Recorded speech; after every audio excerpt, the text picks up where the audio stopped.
All right, guys. I am live. I'm a little early. It's 8 o'clock is when this is going to start for my giveaway. I'm also going to wait for a few people to get in to the chat here. But this is recording. So this is my 1,000 subscriber giveaway. Thank you everybody for getting me to 1,000 subscribers. It's super exciting, and hopefully we can get a little bit of hobby talk going in tonight. Also, let's see, adjust my volume a little bit here, and I don't want 30 minutes to an hour maybe. I'll wait probably a good 10 minutes before I start doing the giveaways. I'm just going to kind of pick them off here at random. We will kind of show off also what we have going on here for the giveaway. So, hey Joel, what's going on, buddy? Um, One of the bigger prizes, I guess you would say, is it's going to be this NBA hoops blaster right here. Get some fun stuff out of that. We have Chronicles football fat box. I don't know, hanger box is what they're called, and then a couple fat packs. I'm gonna try to do like 7 to 8 giveaways. So again, if you've obviously been a subscriber and then commented on my 1,000 subscriber video, that's where I'm gonna draw the names from. So make sure that A, you're subscribed, and B, that you left a comment on that video, because I'm going to use a randomizer and just kind of pick stuff off from there for the giveaway. What else we got here? We got some hoops fatties, hoops hanger box, and then we give away. These are the Bowman base packs and all of the mega boxes. I really only open the mega packs. These have just the base, but you can get Bowman Chrome first out of them. I'm going to do 2 packs of 5 to give out to somebody also.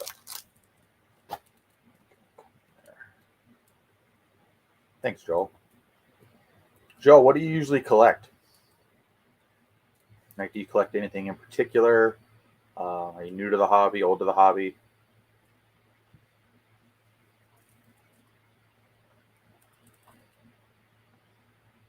Hey, what's going on? Rose Ritz. Go with the code name. Well, like I said, we'll probably wait about till about 8:10 to start doing the randomizer for the giveaway.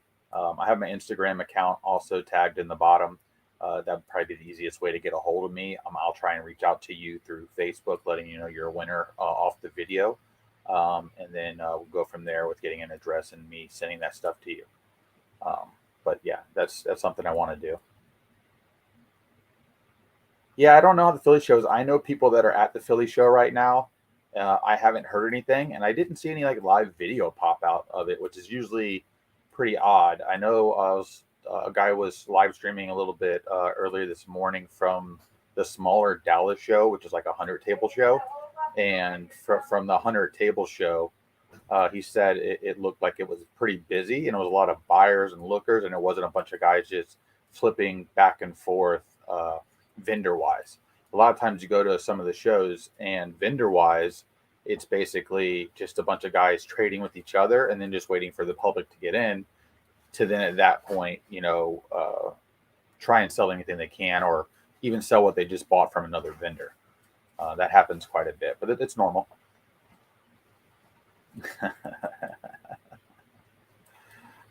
Nothing wrong with having a code name.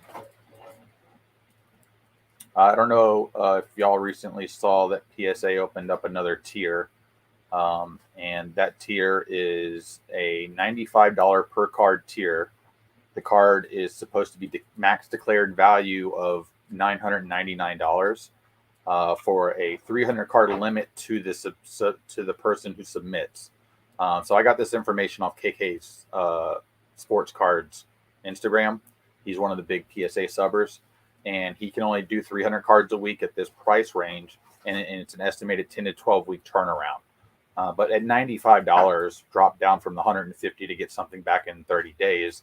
I would still rather pay the 150 because 95 is not really covering a specific card range that has a good enough value for you to send it in to get it back. And if I'm waiting 10 to 12 weeks and I'm sending a card in that I want to resell, for instance, I'd rather just spend the 150. 95 is pointless. We need that 30 to 20, 30, whatever dollar tier that's going to come back probably some point next year. And those 10 to 12 weeks, maybe 3 months to get my card back. But for people that do PSA registry, people that are more of a long-term hold, get a card and they want to keep it for a while, that's what that market's really going to appeal to, is when they bring that $30 to $20 bulk submission rate back, and they can kind of give you a realistic guarantee. Because I mean, there's people that still have stuff at PSA that haven't even gotten it back, and they're introducing these new tiers telling you 10 to 12 weeks, and there's people that have already been waiting 8, 9, 12 months, and they still haven't got their cards. So it's like, you're going to cut the line all of a sudden, or where are these other people in line? Because it's not updating fast enough in their system to let them know, hey, your cards are up next. They're going to be graded. You don't see it until after it's graded, pending, and then basically coming out. So that's one of those things.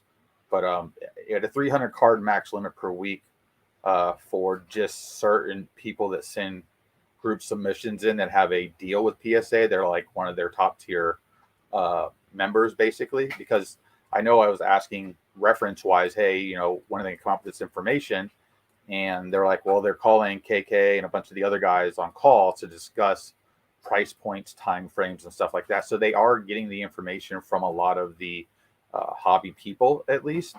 That's good. But again, $95 per card, under $1,000 max value of the card, and then a 10 to 12 week turnaround time. That doesn't meet enough card criteria where it feels value is there for the person submitting to get something back. Because none of us want to wait 10 to 12 weeks to get a card back, especially if you want to do something with it. You pull a great card out of a pack, you want to grade it because it's going to increase the value tremendously. You want to get it and move it along. You don't want to have to wait 3 weeks, 3 months to get a card back. That's just stupid. And with SGC doing a 30-day, $30 card, right now, I don't see anybody beating that. I mean, at this point, they haven't got bogged down. So that's cool. But, you never really know.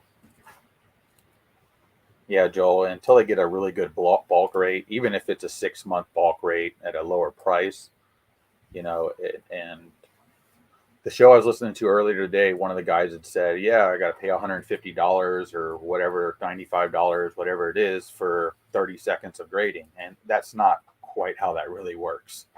We know the slabs realistically are really cheap. They buy them in such heavy bulk. I wouldn't be surprised if the top and bottom of a slab, just the plastic itself, probably runs them 15 to 30 cents. And then they're just printing out a little piece of paper that they're printing on a machine. So that part isn't costly. It's a little tiny bit time consuming with lining up and pressing, but outside of that, not time consuming. But it's definitely interesting. Yeah, Joel, it's just the waiting game. I don't like the waiting game. If I'm grading something, and I don't even like my cards being gone that long.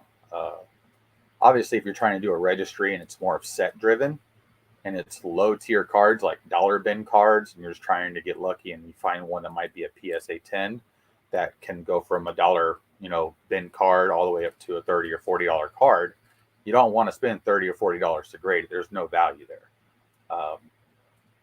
But everybody has their own way they look at the grading system right now, and how either hokey it is or unhokey it is, or how realistic it is or unrealistic it is. But again, this PSA $95 per card thing doesn't appeal to a lot of people that I've talked to so far. I almost would rather them not even have put this out, or at least done this at $75. Maybe for bigger cards you want to keep and you want to send in, but most cards that are going to be that valuable, you're going to be touching that $1,000 range.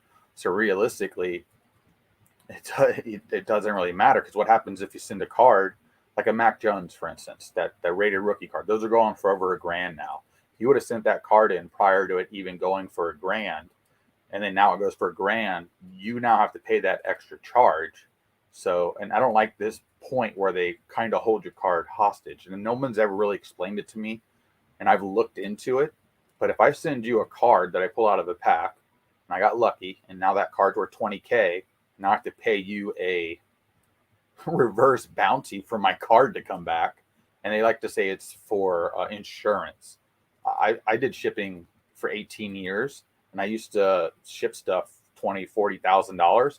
Nothing ever cost another $1,000 to get that amount put on it. So I don't really know where they get that number from. It's really confusing to me. I understand there's a guarantee behind it, and maybe you're paying insurance, but why am I paying insurance for their guarantee? Um, at that point, it should be part of the sales pitch. That's their deal. Yeah, Joel, the upcharge is ridiculous. I don't like that either. Again, I have no problem insuring my card, making sure it's safe. Something that valuable better be overnighted every single day of the week, triple wrapped. But even to overnight a card in a box from somewhere, max should run you $100. Those automatically come with so much insurance on them, and then you would add insurance on top of that. Uh, and I just don't see it when, like I said, I have two Joe Montana rookie cards I want to send in. It would be great if one graded a PSA 10, but now that card value from even a 9 to 10 is ridiculous. It's like 10x, and at a 10x, I would have to pay, I don't know, like $1,400 to get my card back. So I just don't get it. I don't think it's fair in that sense when it comes to it. I don't mind paying again for the insurance. Like I said, I don't mind paying for the shipping cost, the handling. Just seems like there's an extra charge in there somewhere that doesn't make sense to me. If you're going to grade my card, it shouldn't matter how much my card's worth after you grade it, because at that point, you're telling me you're taking into account the value of my card before you even grade it. Because if you're looking at something that might be extremely valuable in a 10, I think you're going to scrutinize it even more. And I think that's where we're getting more or more grades that are not as good as they used to be. Like a lot more lower grades, basically PSA 7s, 8s, 9s, more than 10s on a lot of cards. It's like almost like they're trying to control the population themselves.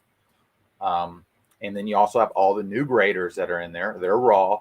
They don't know 100% really what they're doing. And they don't understand condition of cards based off type of set, year, material, and how they're all going to grade a little differently. A chrome card as a PSA 10 is going to grade completely different as a paper card that's a PSA 10 from the 70s. Completely different. And if the guy doesn't realize that and he's grading everything based off one single fact that he was given, sharp corners, dead centering, great edges, surface, perfect. If you look at an old Topps card, the surface isn't perfect on any of them.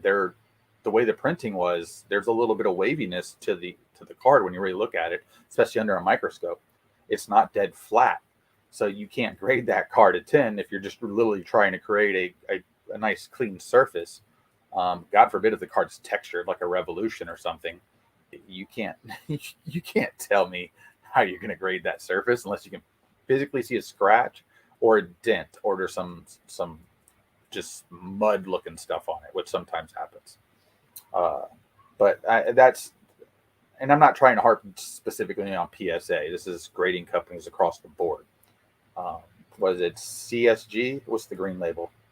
CSG, I believe. They're supposedly looking at changing that color label to a different color, which I find interesting, because they kept saying they weren't going to do it. Now they're going to do it because they're assuming people are complaining about it. They also grade very difficult. You rarely see a 10 from this company at all. I mean, they're a tough grade. And at the end of the day, if you're submitting cards to get graded, do you want a tough grade to get a 10? Or do you want the normal, this is probably a 10, give me a 10 grade? For value, obviously, we want that. But we've seen so much inconsistency with grading companies over time now, where one 10 does not look the same as another 10. And personally, I think a 10 should always look like a 10. Unless you're talking about a vintage card, that there'll be some nuances. Any modern card 10 should look identical to the other modern 10, to where you can't tell there's a difference. And this 60-40 centering that PSA does for a 10, in my mind, is garbage. 60-40 is a 9. So they don't do a 9.5, so everything else needs to be a 10 to get a 10, according to them. And I still think that card shouldn't be a 10. I know they don't want to have a 9.5. That's perfectly fine. But 60-40 centering, when you can look at a card and be like, oh, that's not centered, then To me, that starts out as a 9, no matter what. Everything else has to be a 10 for it to get back to a 10, which, in other cases, that doesn't even usually happen much. But it's an interesting fact with that grading. But it is what it is. They are what they are. They're the darling of the hobby. People love them. They sell for the most. And until another card, and I say they sell for the most, they sell for the most as a 10. We all know BGS 10s and black labels outsell those. And then an SGC 10 gold label will outsell a PSA 10 also. So PSA 10 has the most common, basic, most valuable card in a high grade. The SGC and Beckett have an even higher level because a black label BGS is like a gift from God, basically, is how that comes out to. So, it is what it is. But all right, we're at 8:11 now. We're gonna start doing the giveaway. Obviously, if you win, I will comment back on your comment from the original video and let you know to reach out to me. As I give these away, we can also chat about some other stuff. Let's see here. Take this up here.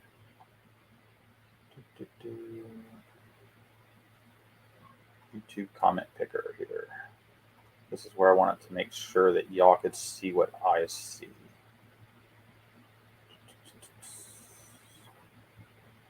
So I'm not quite sure why this one's giving me that.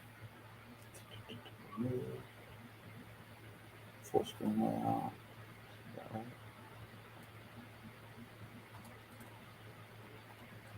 Let's see here. All right, I'm trying to make sure that y'all can see what I see without.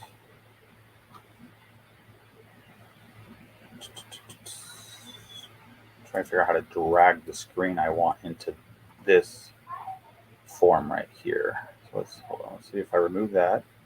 Just me. Now I want to bring this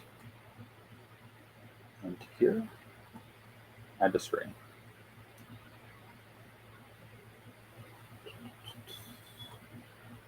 Okay.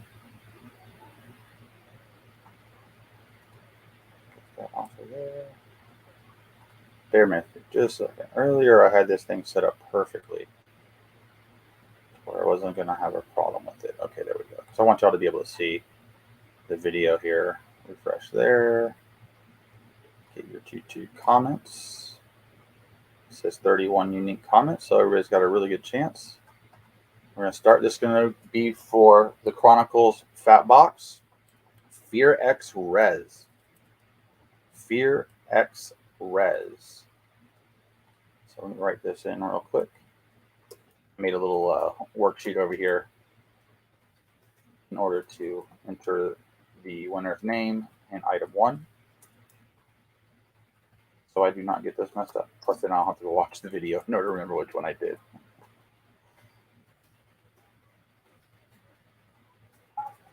All right. All right. And again, like I said, that's for the Chronicles Football Fat Box.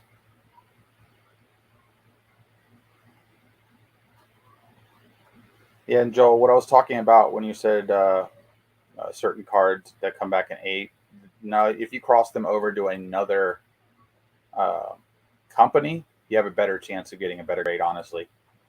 PSA's starting to button down really, really big on which cards get regraded. So they're working on that. All right, so what did he say? Comments, congrats, brother. Thumbs up. Okay. All right, so right here, we're going to go with another giveaway. This is the NBA Hoops hanger box. And we're going to go to pick another winner. And Brian, I can't remember that last. I've seen him. I've commented too because I know he's all in Steve's videos too. Mateus.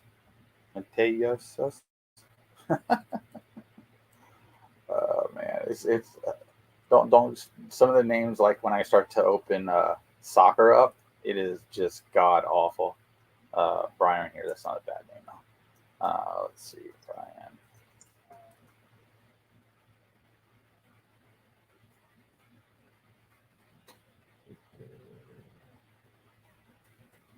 All right, and he got the NBA Hoops.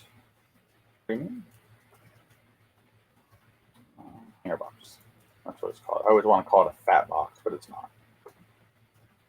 All right. Next up. Let's see what we got going on. Make sure there's no new comments.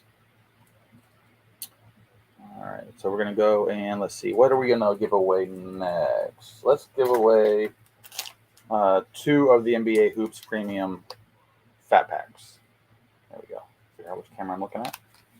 And pick another winner. Obviously, you can't win twice either. Like that one, he won twice. So we will go again. It's only 31 comments, so it's pretty easy to win. All right, Daniel Lara. Daniel Lara, you have just won these 2 fat boxes. Oh, fat boxes. I'm getting way too confused here. Fat packs. All right. All right, Daniel Lara. Fat packs. Again, my Instagram is tagged in here. You can reach out to me there, or I'll reach out to you on Facebook, and we'll try to get together on that. Next up, Chronicles Football, 2 fat packs. Justin Herbert, Joe Burrow rookies, all those guys. You can get autos out of those. All kinds of stuff, actually. All right, and the winner for that one is going to be Shane Robert Moreland. Shane's in a lot of videos, crosses over with a group of people that, all do the hobby stuff. A lot of y'all do. That's what's nice is there's a good following of the same group of people within the same groups. And then every once in a while we branch out in different locations or areas. But I like that there's a lot of the same people we can relate to, talk across platforms with each other and, have a good conversation.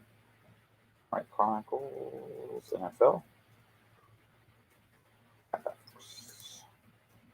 All right. Next up, we are going to give away. Where's that? We're going to do 5 of the Bowman Chromes from 2021. Those are the base packs where you can just basically get Bowman first, base cards, and stuff like that. All right. The next winner is Jinx. Jinx, good job, brother. That was his comment. All right, let's do it again. Have anybody that's listening or watching ever won anything? All right, sports card, whatever is the other winner, the other baseball.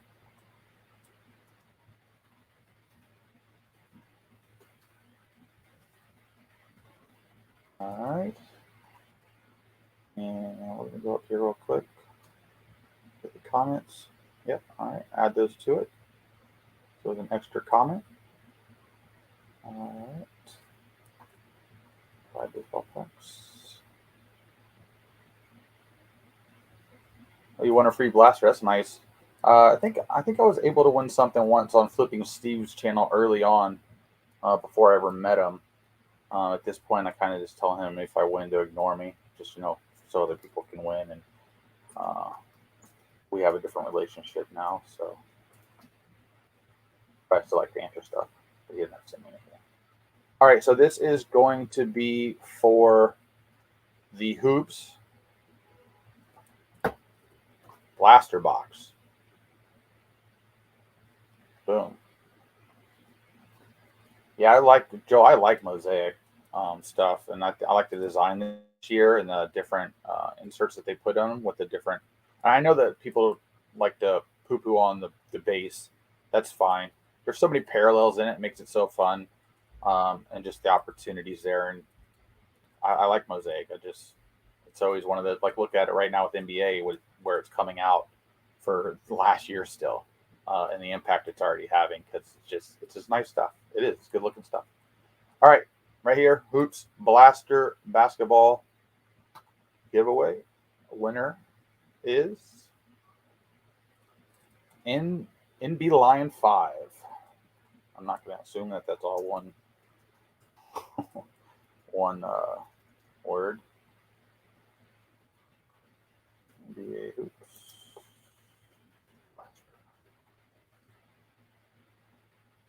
All right. All right, now I'll put that in there. I'll go back to just this channel right here. So those are our winners. I'm gonna bring this over here, see if I can share this to this, just so everybody can see it. I want to be transparent with everybody. There it is. So these are the winners of this stuff. I will reach out to you if you don't reach out to me on either Instagram or through Facebook to get your information for shipping. And we can work on that from there. And if for some reason you want me to do a live stream and rip it open, I can go ahead and do that too. I do not mind it. I love opening stuff. All right, let's get this back to here. Sit in here. Let's see. Cards are cards before anyone. Yeah, that's very true, Joel. Base was always just the card. You're right. There was no insert whatsoever. And, you know, it's interesting because they were talking about the hobby and the rookie card that kicked off the rookie card craze in any sport was the Don Mattingly 1984 Topps card. That was the first Chase rookie card.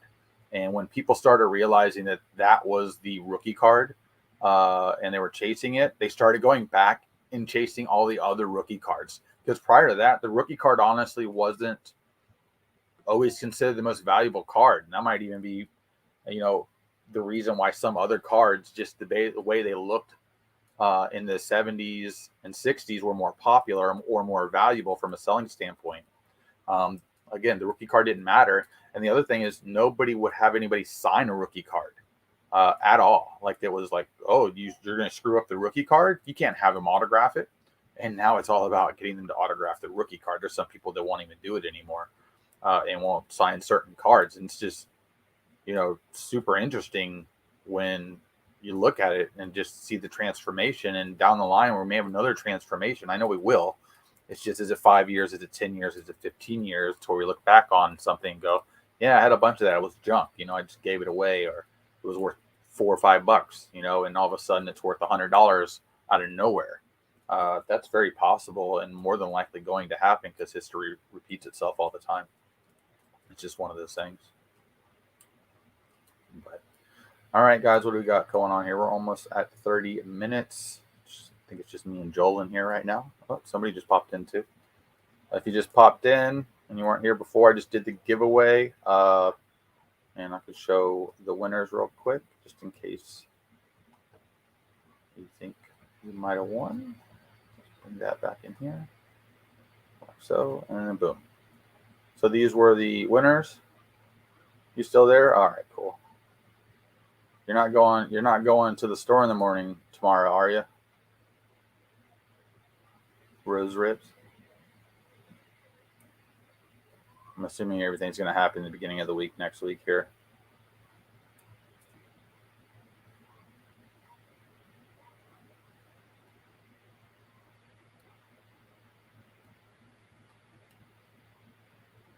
Yeah, Rose, I've been trying to still find those power cubes just to get my hands on one. But at this point, I don't know if football's still out anymore. I know they made a hockey one, and I also know they made a football one. I mean, not football, and a basketball one, and a baseball one, I think. So that should be interesting. Hey, Tom, what's going on?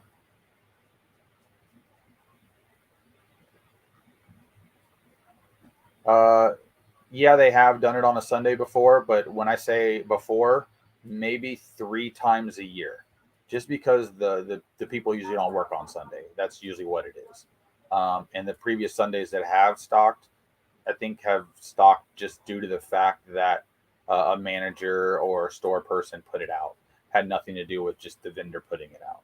So that's kind of how I think that stuff happened, unless it was held all week and it just happened to hit on a Sunday because somebody took a couple other days off and they only worked Saturday, Sunday type deal.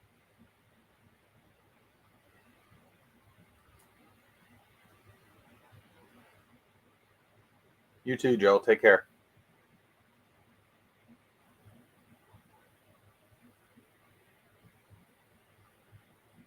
But yeah, I think with stocking next week, I don't think Mosaic is going to have like a dead drop like Select and Prism usually do.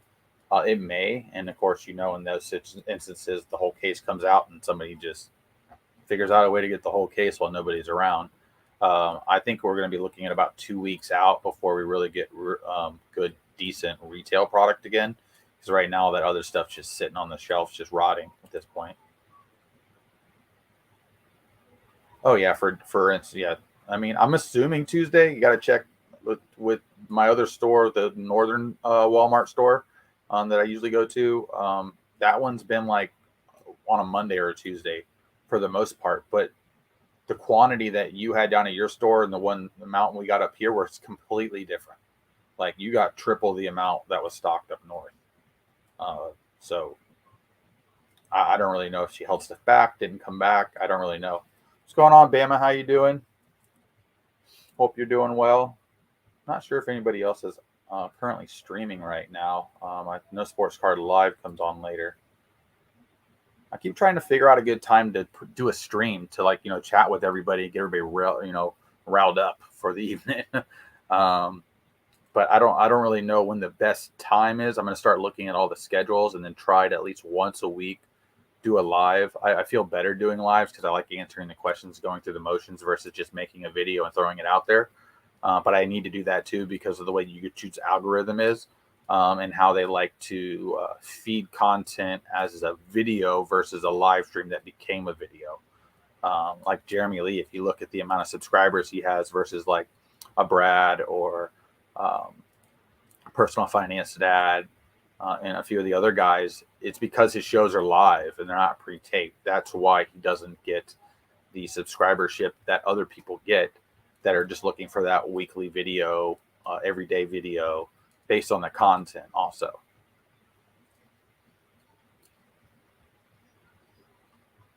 So you just found Select last week, JJ. JJ, where did you find that at? Like what state? So I know you're because I believe you're in Alabama, but you're from Tampa Bay area or something like that. You used to live down here. We haven't seen Select down here for a long time, months. But I mean, my thing too is with all these boats offshore, our cards, a lot of them come in from overseas. Not all of them, obviously. There's a bunch that are printed here, but I worry about like all of a sudden a heavy influx of cards coming in January, February, mixed with other stuff, which maybe will happen, maybe not. We'll have to see. Oh, Nashville, Tennessee. That's really weird. I wonder if they were holding that back, Bama. Like there was a box that got lost in the back and then all of a sudden came out. I know Select is still coming out at like uh, Big Lots and Walgreens and stuff like that all over the nation. I haven't seen it here in Tampa. We had a guy that posted that he got Prism Megas at a Walgreens. And then I called him on it, like, hey, which one? Because I got two friends that work at Walgreens that know cards, and neither one have seen anything like that. So, again, that was a thread on Facebook. He might have just been feeding the energy. It was on the Tampa Bay card, sports card page, too. That's what was throwing me off. But like the receipt he showed me with the digital receipt, but then he showed a bag with the three boxes from Walgreens in it. Just didn't add up really. He didn't really answer my other question on which store he got it from. So that didn't help me either. Yeah, our Barnes and Noble doesn't stock cards because it's considered a C store. Any A store, Barnes and Noble, will get sports cards. B stores and C stores will end up with Pokemon, Magic the Gathering, things like that. But like our store out in Brandon, they get cards and they limit, I think, one per person. So if you know they restock out there and they have a lot of stuff, you can go out there and pick something up if you really want it, if it's new. But you know how it is. You go in there, you get one, tell your mom, tell your wife, you tell your friends, and then all of a sudden it's gobbled up really quickly. Just like when Target was limiting product in store to people, it was kind of like bring your friends with you.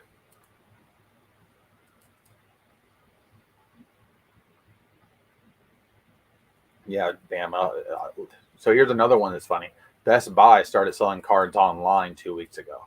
I didn't know about it. I saw a post thread on it, and then I went and looked it up, and it all said sold out. So Best Buy may start carrying cards as well. Again, these companies are going to have to print a lot if they're really fearful of what Fanatics is going to be coming in and gobbling up. They're going to overprint a lot of product, and that's just something we're going to have to deal with. But we're going to have to understand there's that a lot of product stuff's going to be considered lower end. Of course, you can still get solid hits out of stuff. You can still get $1,000 cards or more out of an overprinted product. It's just rare to do. That's really all that happens. Yeah, well, Fishing and Therapy, they had to limit how many you could buy because people, one person goes in there and buys everything, and then that person figures out the system, and then they go in and buy everything again and again and again, and then it creates a secondary market that is controlled by fewer people versus more people. One of the things that happens now when people go in and buy a bulk group of stuff and everybody's doing it all over the place, each person undercuts the next person. They bring the product down on the secondary market. Once that happens, you have these massive bulk buyers that still have a way to get thousands of boxes, hundreds of boxes, and they want to make their money, and they're fine at making $10 on a $40 spend all day long. And when they do that, they start cutting out the other secondary people unless they're willing to hold long enough in order for the product to regain its original value. No, Fishing and Therapy, of course, they want to sell them all, but there's that whole making the customer happy thing. And when enough people complain, that's when these companies start to have to do that. Now, the other thing too is there was a lot of backdooring going on where people were paying off the vendors. They're still paying off vendors. It's just a lot less now to where they'll put all the crappy product out, hold all the good product back, give it to one person in the back of the store, and then let them check out with it. So it never actually gets out to the regular public to purchase. The other thing that was happening is, Walmart, for instance, if anything's on the shelf, whether they're open or closed, anybody that works at Walmart is allowed to buy that product, with the exception of like a PlayStation or an Xbox, which that has something to do with their companies. MJ Holdings, who does Walmart, for instance, that vendor, again, they would just hold it back, or after they put it out, take their pictures. The store is not open at 5 a.m. They'll buy it themselves, check out, and go about their day. So they had to figure out ways to stop doing that. So they had to get managers involved, start creating limits, things like that. Stuff's loosened up a bit now for a lot of places, but there's still a bunch of places that are still doing it because people were getting into fights. There was a gun pulled on somebody and things like that. So they didn't want the liability. So they just started doing this for safety reasons at the end of the day.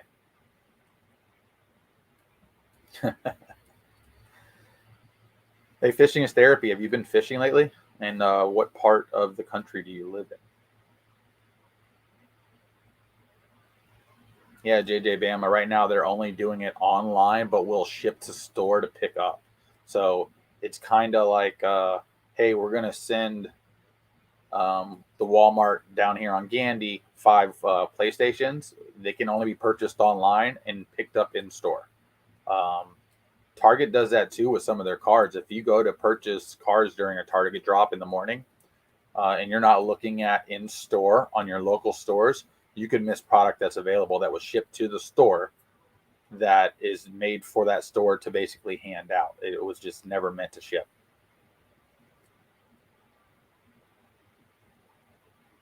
Well, that's nice, JJ Bama. If she caught a bass, especially up there, it's got to be a little bit colder.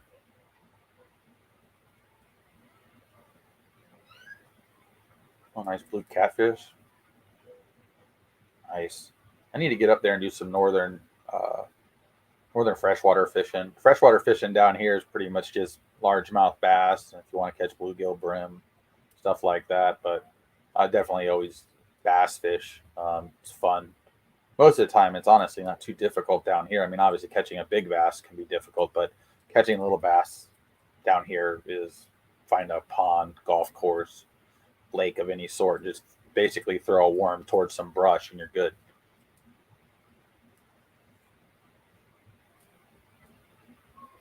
Yeah, he likes those reds, Rose Rips. I need to get out. I want to do some triple tail fishing and grouper fishing before it closes. The water being cooler here. My buddy caught 30-inch gag off of a dock last night up north of Newport Richey. He was fishing for redfish, which he caught redfish, trout, and then a 30-inch gag off of a dock. That's crazy. That's like fishing in the Keys. Yeah, those northern snakeheads. I'd love to catch a snakehead. I really want to catch a pike. That's what I want to catch, one of those big old pike and a muskie. Those two things, and then I'd like to catch a salmon, but an ocean salmon, not a river salmon. Those aren't honestly hard to catch from all the videos I've watched. They're kind of stuck in an area, and you just got to get one that wants to eat. I'll catch a rainbow trout once in my life and have a good time with that, but it's just hard to turn away saltwater fishing. It's just a different animal from freshwater fishing. Just the fish fight different. The techniques used are very drastic based on time of year and what you target, and it can be nerve-wracking but fun. And then sometimes it can be so easy it's still fun. You know what I mean? It can go both ways, and it can be rewarding too.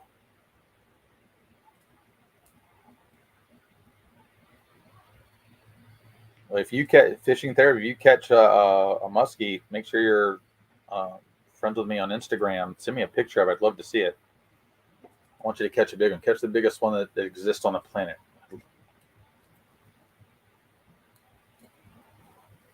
Yeah, we have the snakeheads down in Miami with the peacock. Yep. I haven't got to go down there yet. That's the other thing I need to do. I need to go down to Miami and fish for some of the peacock. Need to migrate some peacock up here on some of the lakes that I know that can hold them, that are have a freshwater spring. So peacock bass have a tendency to have an issue with temperature because it's definitely a warm-bodied fish. But if you can get it into a lake that has a natural spring, for the most part, it will survive in that spring because it'll be able to go to that water and just stay in that area during that time frame, and then come up during sunlight to get warm again. But I think it's just more of integrating them into lakes here and then making sure people don't take them. That's the other thing. If you really want something to grow, be popular, and have fun with, you got to make sure people aren't taking it to eat it. And most lakes around here, like down at Medard Park, don't eat the fish out of there. That's just not a good idea. That thing's been there a long time. Pretty sure it was made from a bomb, and all the pesticides and stuff. It's just a fun lake to go catch fish, but don't eat anything out of it.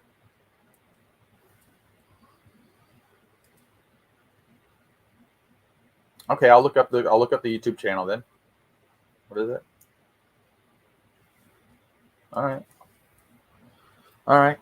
I will write that down real quick. Actually, here I saw my Excel sheet up. I'm gonna write that down so I can go check out that channel. That's the other thing I need to do. I need to make some more fishing content. Originally, my content I made was fishing. It had nothing to do with cards. But I need to get back to fishing. That's one of the things, kind of like a New Year's resolution. And for those that don't know, I had a New Year's resolution that lasted 5 years, where I went fishing every day for a minimum of at least 5 minutes. And I did that for 2017 straight days in a row. I got that saved, so I can go look that up on YouTube.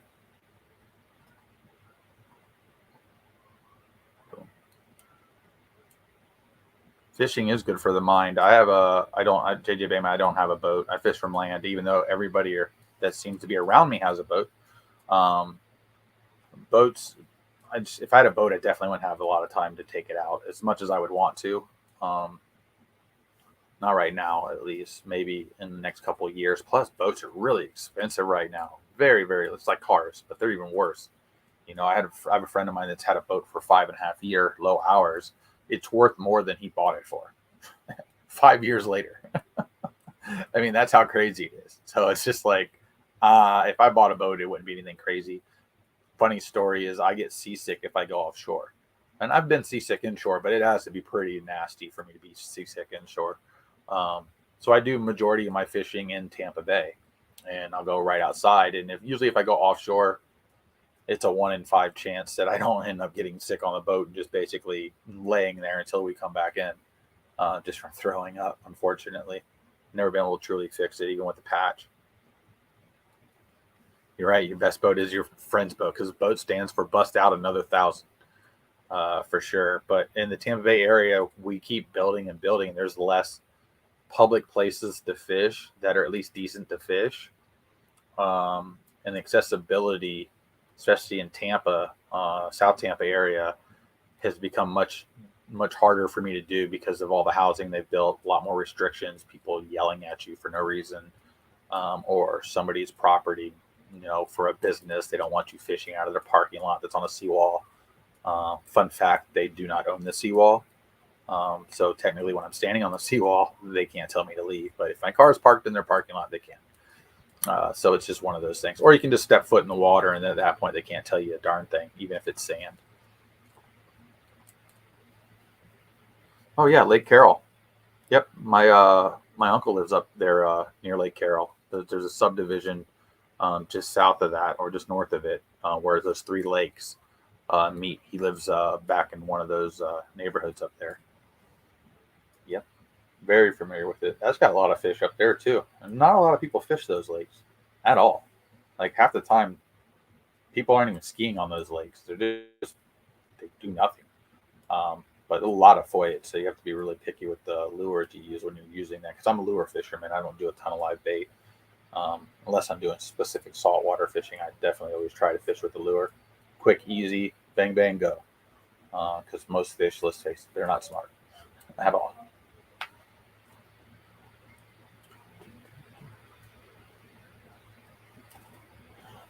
JJ Bama, have you been buying any cards lately? Like anything in particular, or do you get into breaks ever?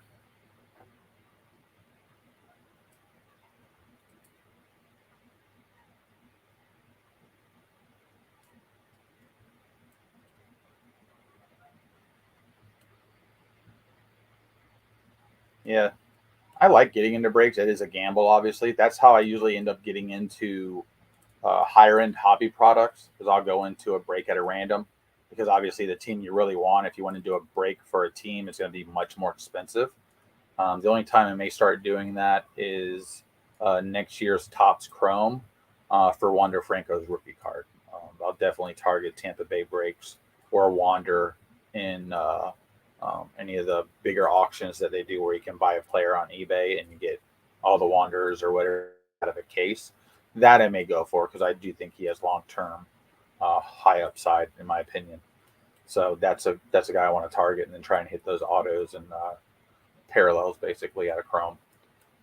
I definitely want to get his Bowman first auto, but those are pushing $1,000 raw right now, and I just not right now.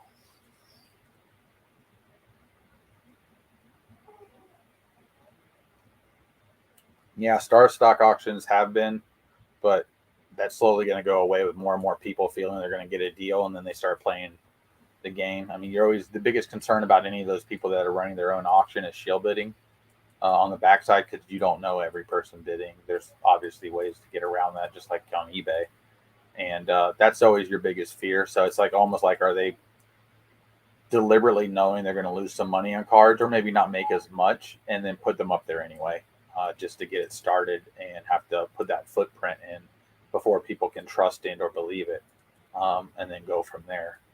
But with everybody wanting to have their own online auction on their website moving forward, including Fanatics, I don't really see. I guess my concern is there's too many avenues to do everything right now, and everybody needs to continually keep getting gobbled up. You look at Card Ladder getting gobbled up by PSA, basically. That's a big deal. Great for the Card Ladder guys, because they just made a whole bunch of money for something they worked really hard on for a long time. And there was controversy with them, but now they're employees to there, and they can choose to come and go if they need to, or they'll be let go at some point if somebody gets enough information and they don't need them anymore. And I'm sure there's a non-complete where they can't do anything for X amount of years, so their best interest is to stay there and learn, maybe move around within the company and or jump companies, and then later create something again if they feel they can do it. But I don't know how much they sold it for either, so that's another thing. Oh yeah, most cards are definitely well below their comps, JJ. Uh, but it's just a matter of time before that catches back up to itself. I mean, I looked at it. I didn't like the way I was trying to bid. Like they need to reformat even Golden, they need to reformat, like especially online when you're on your phone trying to bid. It is god awful. It is horrible. Like they definitely need apps because if you put an app out there, you're going to get way more traction. You'll get way more money, way more people bidding.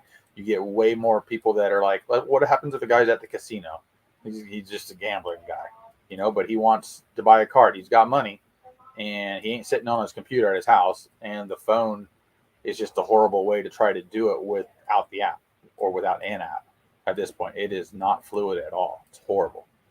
Um, that's the most frustrating part from my side of it, at least. All right, Dave, take care. Yep, go Bucks. I'm not going to say it's going to be an easy win, but we should win. Fun fact: Tom Brady has never lost to Matt Ryan, ever. So that's a pretty good fact in case you want to go put some money somewhere.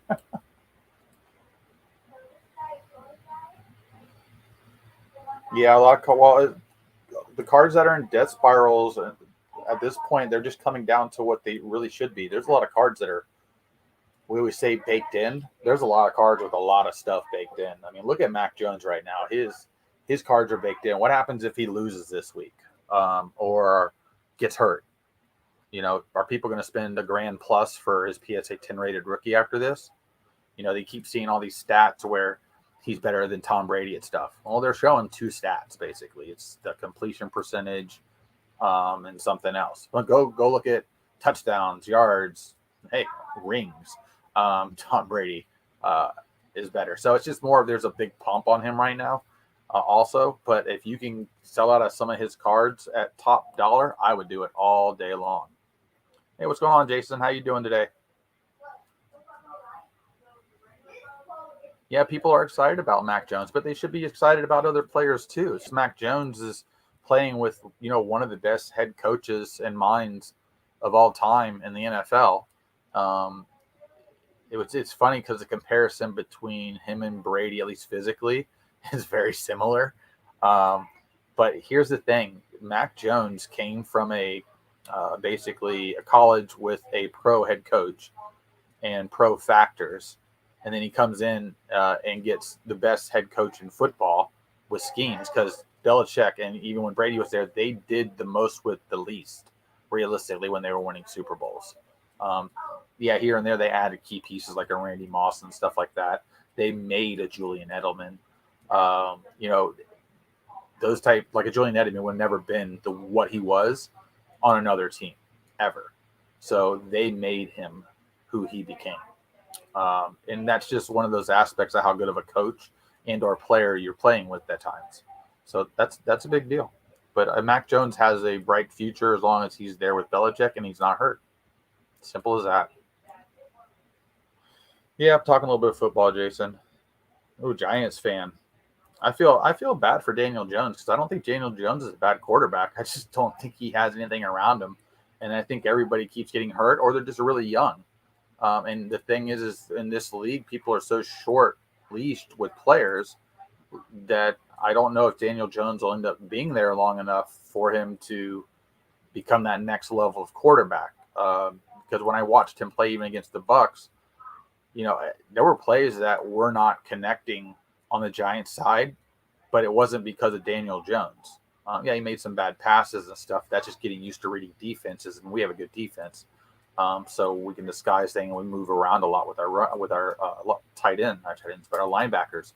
A lot of their teams can't do that. Yeah, but Jason, are y'all going to go out and draft another quarterback this year and just start playing the game all over again? I just think it's a bad idea, unless you think you're going to get that next great thing. Which, honestly, the quarterbacks coming out this next draft, honestly, are not as good as the last two drafts. Like maybe one of them. Outside of that, so many teams reach, and I just think if y'all got a better offensive line right now, for instance, because y'all got good running game, y'all got good young receivers.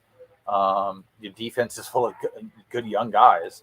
You're just so young, but you need an offensive line, like 100%. I just don't know what you're going to be able to trade for is the problem. Right now, you're going to only trade for picks. Most teams, that's all they're going to give you. And if you're going to give something up, you have to pretty much people are going to want Saquon Barkley.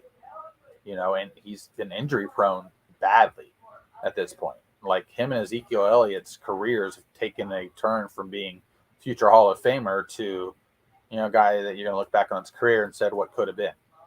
That's the thing that sucks. Yeah, Bryce Young, he has a very big upside, and then after that, you better just wait for Arch Manning to come out. To be honest with you, what is that? 3 years, 4 years out? Whenever Arch Manning comes out, as of right now, I don't care what he does in college, he'll probably be the number one pick, like blink of an eye. He is probably the most groomed young player that's going to be coming out with a pedigree that's unreal. Because, the whole family's a pedigree outside of Cooper, which, from what I hear, is successful too. He's in commercials, so good for him. All right, guys, I'm going to get ready to get off. It's about 8:51. I think Sports Card Live will be starting soon, if not a little bit later. I hope y'all enjoyed chatting with me. Again, I want to start doing some lives. Just started learning how to post these future lives and stuff like that as well. And if you are one of the people that won in the giveaway, I will contact you and let you know. And that way I can get your address and send this over to you. Well, JJ, I don't know about 4. Let's see. I'm trying to think of another team. If I went backwards, because you have to go back into lineage of family. And for pro quarterbacks, I don't think any. I think 2's always been the most, maybe 3. Because I don't think the Carr brothers, their father was a quarterback at any given point. You have guys that come in that are playing different positions, but nothing else. Oh, no, JJ Bama Live's way more fun than the video. That's what I was saying earlier. It's what stinks is the way YouTube's algorithm works is it doesn't like live. It doesn't favor live over a video, which is sad. But that's why Sports Card Live doesn't have as many subscribers as he should. He should be triple the amount of subscribers he has if he just put out standard content.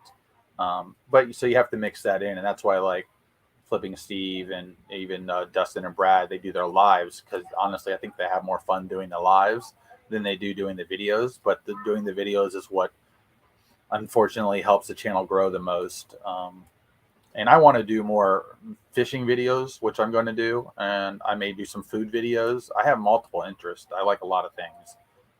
You see, I got toys behind me here. I like video games. But I don't want to overextend myself either. I just want my channel to be a hodgepodge of things. And that when somebody turns it on, let's say they like cards, but they learn something about fishing. Let's say they like fishing, they learn something about cards.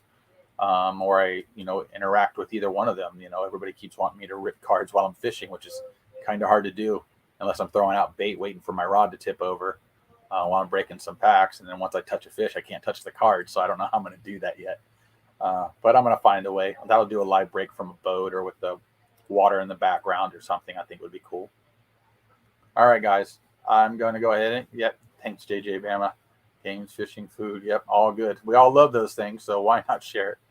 All right, guys, I greatly appreciate it, and I'll probably catch you in a chat and one of the other streams here coming up in the next few days.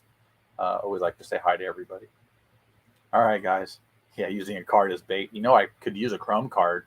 That's a good idea. I'm going to use a Prism card as a bait. I'm going to go ahead and do that. That'll be funny. All right, Jason, thank you. Thank you guys for stopping in. I greatly appreciate it. We'll do some more giveaways in the future. I'm also going to be giving away some lures and stuff. God forbid if I ever got somebody that liked my content enough that I could have a sponsor of some sort and give some stuff away. That'd be really cool too. But all right, guys, take care, and I will see you later.